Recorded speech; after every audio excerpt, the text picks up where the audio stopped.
আমার প্রিয় আপু ভাইয়ারা, দেখো কত সুন্দর পরোটার রেসিপি নিয়ে চলে আসলাম। পরোটা খাইতে এত টেস্টি, এত মজা। কি কি উপকরণ দিয়ে আমি পরোটাটা বানাইলাম। সাধারণ ঘরে থাকা উপকরণ দিয়ে প্রথমে আমি শুকনো মরিচ ভাজা নেব, কড়াইতে করে মশমশা করে ভাজা নামিয়ে নেব। তারপরে একটু তেল দিয়ে তারপরে আমি কিছু কিছু পেঁয়াজ বেরেস্তা করে নেব।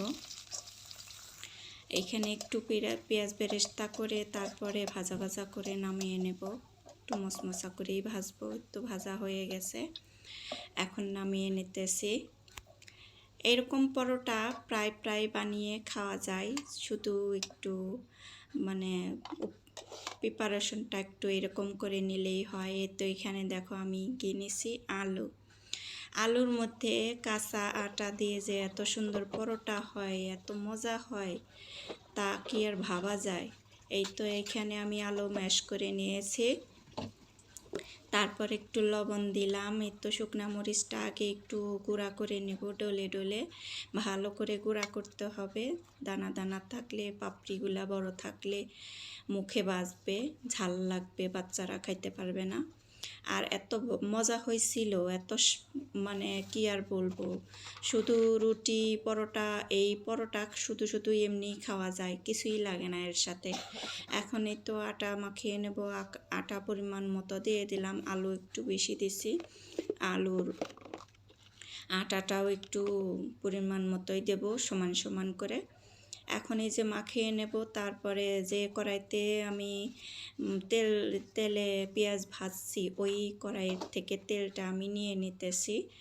আর ওই তেল ফেলে দেব কেন, এই জন্যে একটু তেল লাগবেই, এই জন্যে তেল ওইটুকুই দিয়ে দিলাম। এখন পরিমাণ মতো পানি দিয়ে আটাটা একটা সুন্দর একটা ডো তৈরি করে নেব। মাখতে মাখতে সুন্দর একটা ডো তৈরি হয়ে যাবে।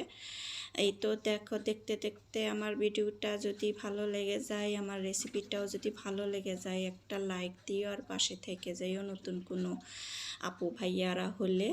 এখন আমি সুন্দর করে লেচি কেটে নিতেছি, সমান সমান করে সবগুলো এক সমান করে লেচি কেটে নেব। তারপরে আমি সুন্দর করে একটু ডিম ভাজা নেব।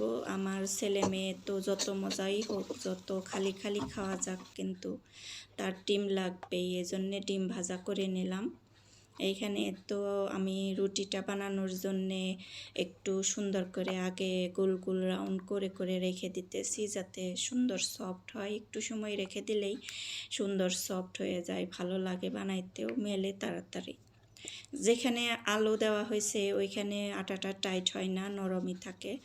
আর যে সফট আর নরম হয় রুটিটা, পরোটাটা এত মজা হয়, আমি বলতেই পারবো না যে কতটা মজা হয়, বলার ভাষা নাই।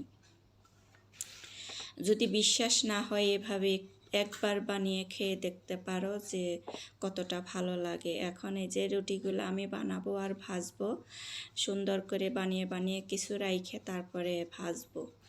একসাথে সবটি বানাইয়া ভাজতে গেলে অনেকটা টাইম লেগে যায়, এজন্য আমি 2টা রুটি করে বানাইছি আর 2টা রুটি করে ভাজছি। ভিডিওটা দেখতে দেখতে এত দূর যারা আসছো, একটা লাইক দিও সুন্দর করে, আর আমার পাশে থেকে যেও নতুন কোনো ভাই ও বন্ধু হলে। আর ভিডিওটা ভালো লাগলে যদি শেয়ার করতে মন চায়, শেয়ার করে দিতে পারো কোনো আত্মীয় স্বজন বন্ধু বান্ধবের কাছে।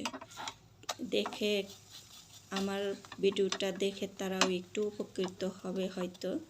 এইভাবে রেসিপিটা যদি না জেনে থাকে, জানা হইলেও এইভাবে অনেকেই খাইতে জানে না, মুখে রুচি আছে কিন্তু বানাতে জানে না, এরকম অনেকেই আছে। তার জন্যে বলতেছি। এই তো রুটিগুলো আমি, এই পরোটাগুলো আমি এইভাবে ভাইজা নেব। আমি পরোটাগুলা সবগুলা ভাইজে একভাবে রেখে তারপরে সব একসাথে বসে তারপরে খাওয়া দাওয়া করছি। আর একটা খাইলে তো আরেকটা খাইতে ইচ্ছা করে, এরকম পরোটা হয়েছে। এই যে এভাবে আমি সবগুলা পরোটা ভাইজে নিয়ে নিছি। আজকে এই পর্যন্তই, ভালো থাকো সবাই, সুস্থ থাকো, আবার কোনো নতুন রেসিপিতে কথা হবে। আজকে এই পর্যন্তই, ভালো থাকো সবাই।